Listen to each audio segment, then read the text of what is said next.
And welcome to Zoom with Czarny. I'm Dustin Czarny, Democratic Elections Commissioner for Onondaga County. And welcome to my interview show. Today is Thursday, April 13th. And I'm happy to have as my guest the top of the ticket for the Democratic field, Bill Kinne, who's running for county executive. This is a hard race. It's the hardest race here in Onondaga County. Obviously, as you've seen in my weekly wonks, Onondaga County has been trending blue, but in local years, it has a habit of voting for Republicans in many local offices, including the county exec. There's never been a Democratic county executive, although the last run 4 years ago was the closest race for county exec in a generation. So hopefully, Mr. Kinne will be able to impart his vision for the county to Onondaga County, and I hope you stick around for the interview. What's going on here at the Board of Elections this week is objections. The petition filing period ended on Monday, and now the objections are starting to roll in. We're going to take a look at the objections that come in, both the generals and the specifics, and see if any of these petitions that have been filed are subject to being thrown off the ballot. I'll have more on that in my Commissioner in the Car on Tuesday. We're also still waiting for the New York State budget to be passed. We don't know the status of that. It looks like it's being hung up on bail reform, which seems to be a constant thing in the New York State budget. But we will see what happens with that and whether that affects elections here in New York State as well. So for now, I ask you to stay tuned for Bill Kinne, who's running for Onondaga County Executive on the Democratic line. And I hope you listen to his vision for the county.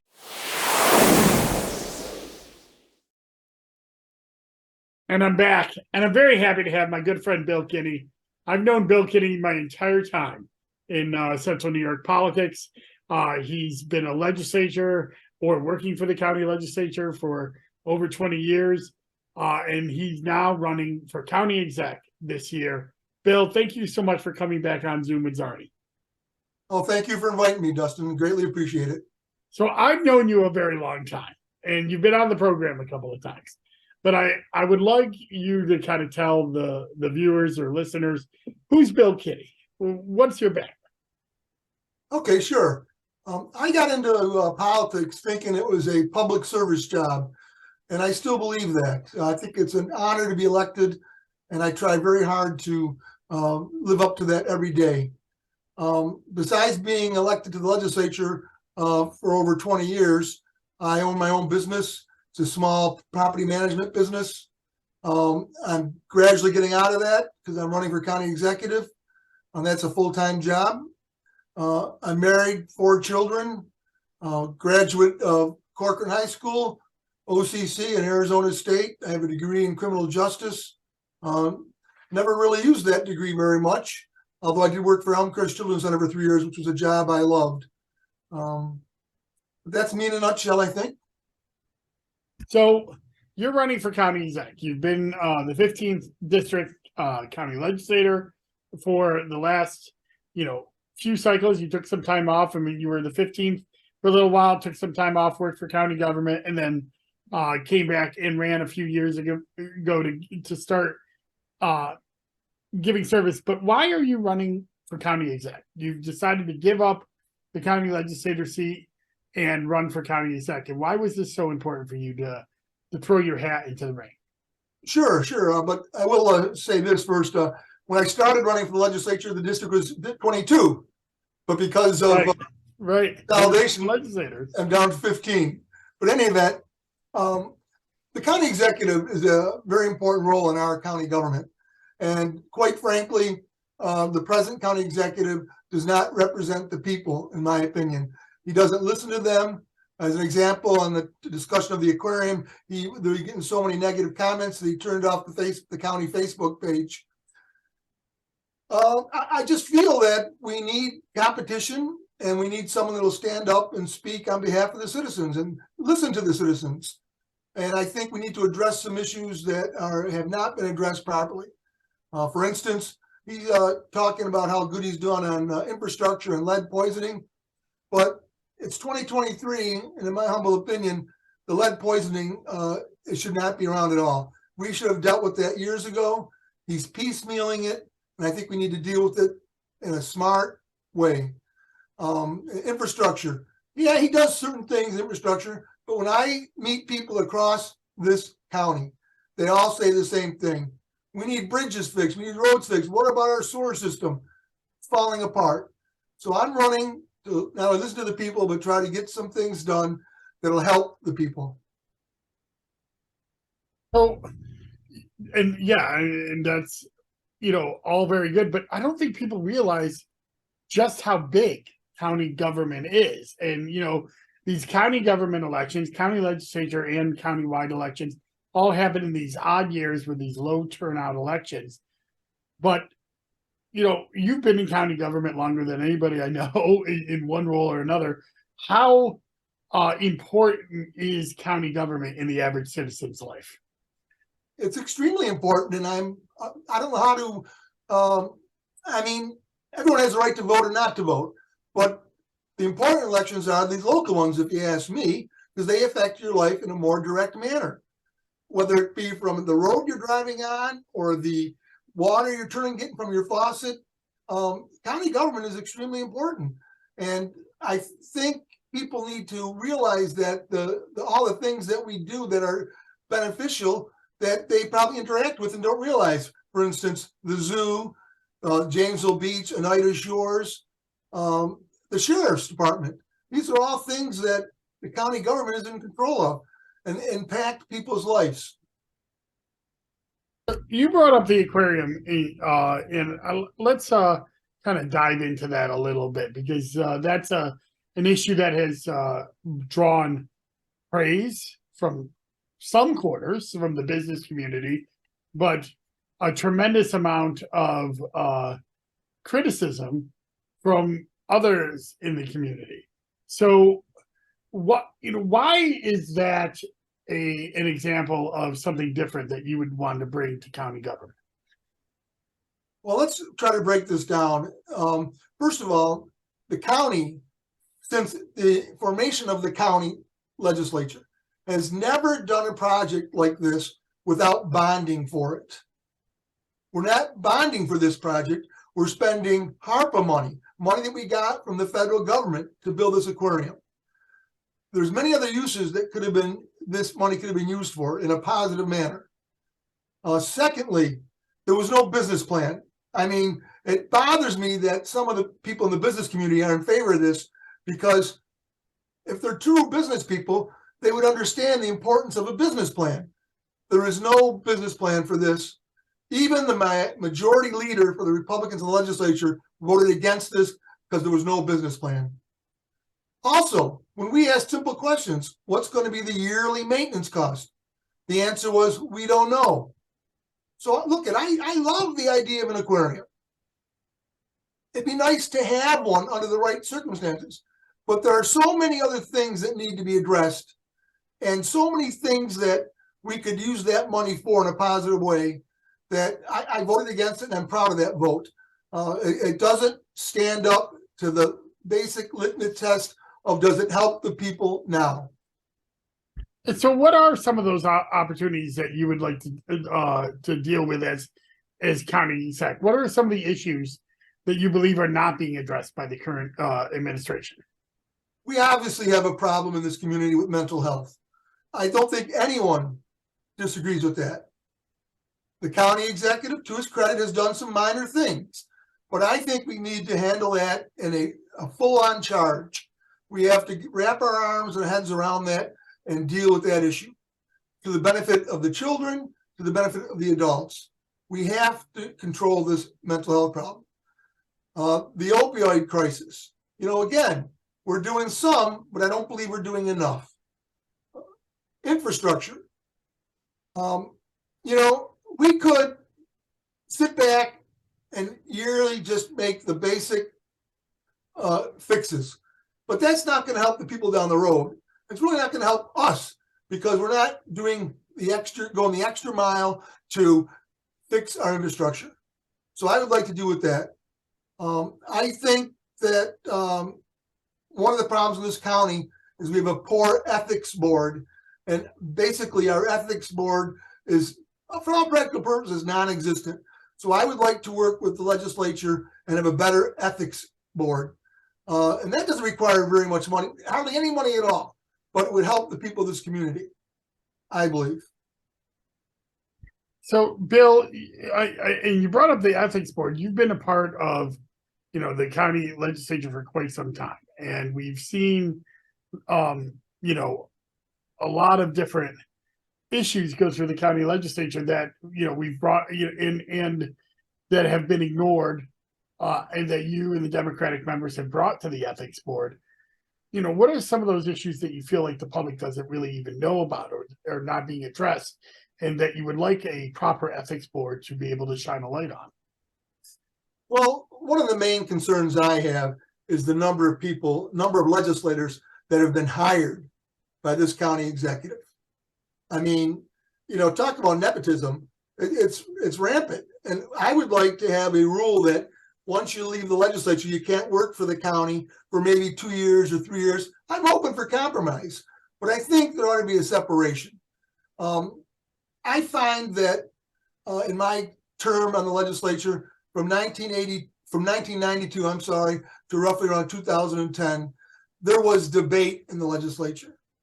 There was actual debate. We might not have agreed, but we debated issues.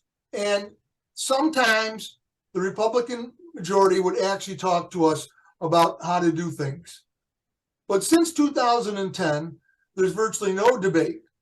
And off the record, some of the Republican legislators will admit that they don't like what's going on, but yet they keep on supporting this county executive. I just think that if we had a better ethics board, it would help us. We could raise issues that people need to be aware about. You brought up the county legislators taking county jobs, and I think people don't look at what has changed with that.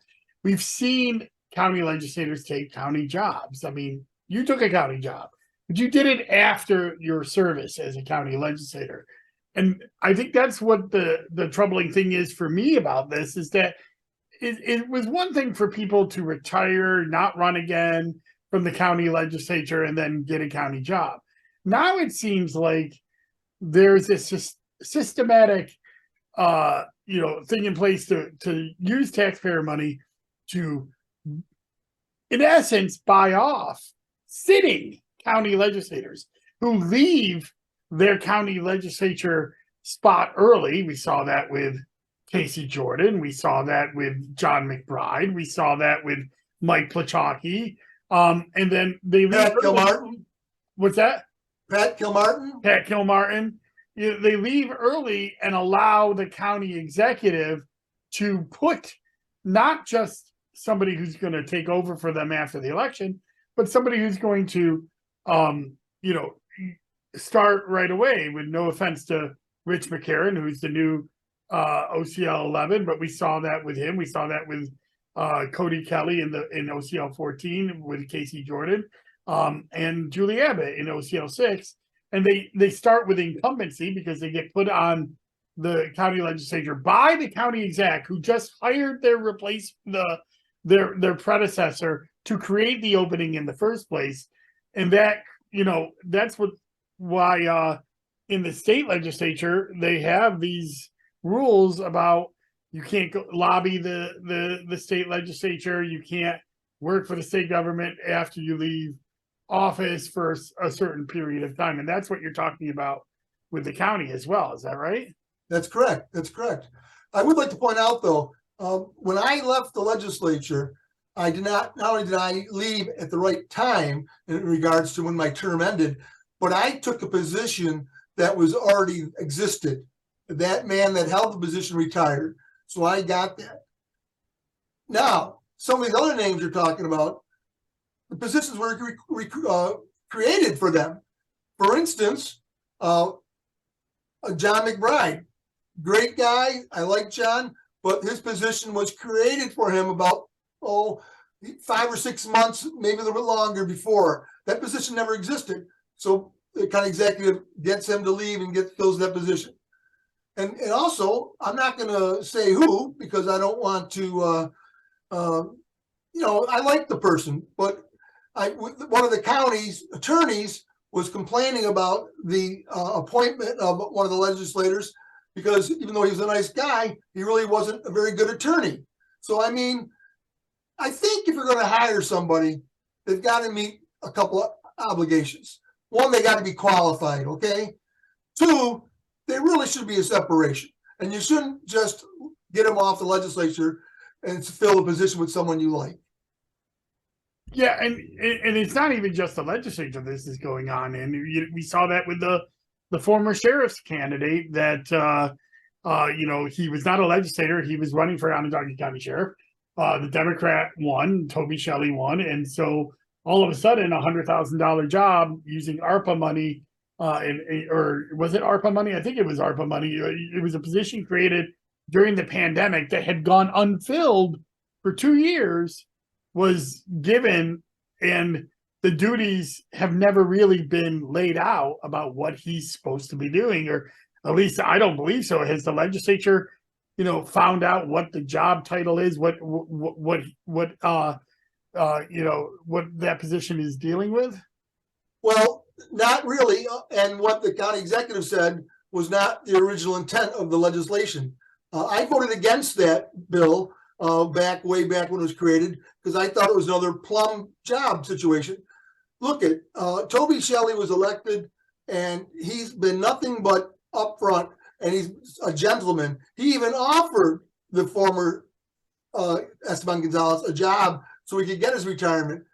And even that's after they wouldn't even let him go into the prison to see things, and they treated him terribly. So he was a gentleman and offered, but he said no, he would not work for a Democrat. So the county executive gives him this position that was just made up. We don't know what the duties are. He says it's public safety. Well, for 65, 70 years, the job of public safety has been in Onondaga County has been handled by the elected sheriff. So to me, that's a slap in the face of all taxpayers. So, Bill, you're running at the top of the ticket. You're the head of the Democratic ticket this fall. That's a big responsibility. How are you going to win this campaign? I mean, it's a big county, 300,000 voters. You have never lost an election. And I think some people don't know that. You've never lost an election, but they've run smaller elections. So what's your plan? That's not quite true. Oh, what? No? That's not true. I ran for county clerk back in 1998, I think. Okay. And I ran for county clerk because I felt that the person in that office was not doing a very good job. I lost, but I did much better than the Republicans thought I would do. And it affected, when they had to redo redistricting a few years later, I think it affected the lines they drew. So, okay, in the last 25 years, though, you haven't lost an election. So what's your plan to win Onondaga County? How are you going to win this race? I am counting on people I know, people I've had communication with, people I used to work with, people I used to go to school with, getting the word out there that I'm the better candidate. I'm going to meet people. He's got the name recognition of the money, but luckily for me, but not for the taxpayers, he's made some really lousy decisions that the taxpayers aren't happy about. And so I'm going to capitalize on that because I think the taxpayers are right. The aquarium, closing the jail, up at Jamesville, it made no sense, especially when the newly elected sheriff agreed to do it if the independent study proved it was the best thing to do. But he had to force it down our throats. There's no reason for that. So I think those things are going to help me get elected. I also think we have a darn good ticket. We got Marty Masterpool, the comptroller. Amy Essie, I think, is a good candidate for county clerk. I'm not Amy, Emily, I'm sorry. I know an Amy Essie. So, I think we have a good ticket. I think we're going to do very good this year if the people get out and vote. We just got to get everyone to get out and vote.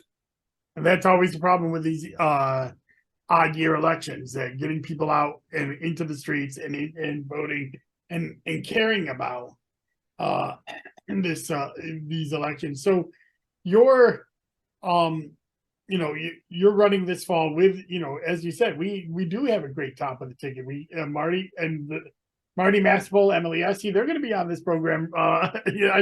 Marty was last week, and Emily's coming up later. But that's the kind of teamwork that's going to be needed to lift all the boats and run countywide. And as you saw, that this county is a blue county. It keeps getting bluer and bluer, and we vote for statewide offices and judges, and even now a sheriff and a county comptroller have won on the countywide level. So it can be done. It's not impossible. Absolutely, it can be done. We have to work together, like you just said a few minutes ago. If we work together with this good team, I think we'll have a very good results. So, we're starting to get to the end of where I like to have these podcasts end. This is just an introduction to voters. And in your show notes, I'm going to put, your website and where people can find you on Facebook and all of that. But I always like to end this podcast with the "What haven't we talked about?" question. So here's your time to talk about anything. You can talk about a policy, an issue, or anything you'd like. Okay. We have a lot of openings in Onondaga County. We need people to come to work for Onondaga County. The county has to realistically look at their pay scale. I believe that we have good people out there that will work for us, but they want a decent wage. You can't blame them for that. And we just have to help our workforce, because we have a great workforce, but they're overworked and undervalued, in my opinion.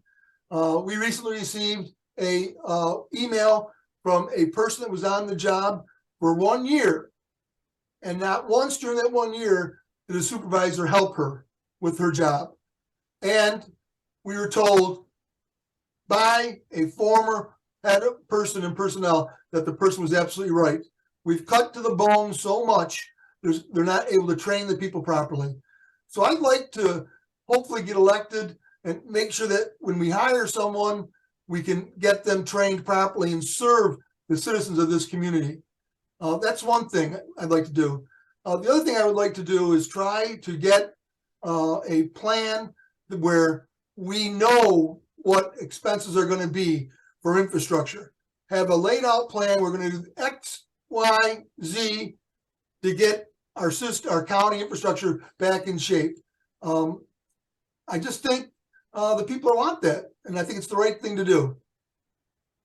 Yeah, I'm glad you brought that up about the pay scale, because I think, we have CSEA and other, people talking about not just the pay scale, but the reduction in workforce that happened during the pandemic, that a lot of that ARPA money that could have been used for that is used towards other projects, and putting people back on the payrolls. That hasn't happened. But we've seen social service issues, but the pay scale is also something that people don't talk about. I'm a department head myself, and I have some really low pay scales at my entry level positions that I have a really hard time finding and keeping people, because if somebody makes $33,000 a year and there's no upward mobility, they're not going to stay there forever. They may stay there, right out of college for a year or two, but then move to another county that will pay them, and we have this flight of young people to other states, other counties. That's part of that is the one of the largest employers in Onondaga County is Onondaga County, and we have such a low pay scale. Recently in a Ways and Means committee meeting, the head of the DOT spoke about the problem he's had getting drivers. And he pointed out to everyone, why should someone work for Onondaga County at $16 an hour or $18 an hour when they can go to some of the towns and villages and make 20, 22? So, I mean, any person is at a certain age wants to make money. And if they can get a job paying $20 an hour or a job paying $22 an hour, most likely they're going to go to the job paying 22. So we have to rethink and look at our pay structure. I know that taxpayers don't like that in a sense because it's their tax dollars. I understand. I'm a taxpayer, but yet we want services. We want roads cleared. We want people to answer the phone when they call up at 911. I mean, it's part of public service. You know, private companies aren't going to be doing this. Okay, you need a county government, and we have to look at that pay structure. Well, Bill, you're an amazing public servant and somebody I've known a long time. I want to thank you for stepping up to the plate and running. It's hard to run at any level, but the highest office in the county is going to be an enormous amount of time that you're going to give to this. And so I always want to thank you for doing that. And thank you for, you know, the campaign has just begun here. But I'm sure you'll be out in the community, and I'll have in the show notes where your websites and Facebooks are. But again, I want to thank you for coming on Zoom with Czarny, and I hope I'm calling you boss. Well, I hope you are too, but I appreciate that, Dustin. You've been a good help to me, and you're a good Democrat, and you're a darn good elections commissioner. So I thank you. And that was my interview with Bill Kinne, Onondaga County Democrat running for county executive. You can make sure you check the show notes to find out where you can find him. He's just starting his campaign. I'm sure we're going to hear more from him between now and November. This weekend on my weekly walk, I will be doing the town of Cicero. As you know, I did the town of Camillus this last weekend. And then on Tuesday, I'll be doing Commissioner in the Car.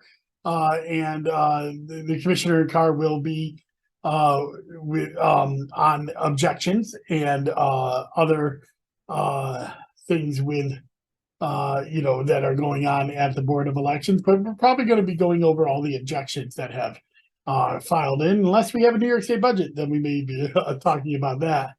And then next Thursday, my Zoom is already. I will be airing an interview with Emily Essie, who is running for county clerk. So we will have the three top of the ticket Democrats that are running countywide in the can here in April. And then I'm already working with Chuck Keller. He'll be coming on for DA as well. So, you know, as we're getting into these candidate interviews, it's important to remember that you have to support them if you want Democrats to win elections. Check out their policies on social media and on their websites, and help share that there are races in local years, because it's one of the lowest turnout years of our cycle. So we need to make sure we get our friends and family out. Thank you very much, and enjoy the rest of your day. Bye-bye.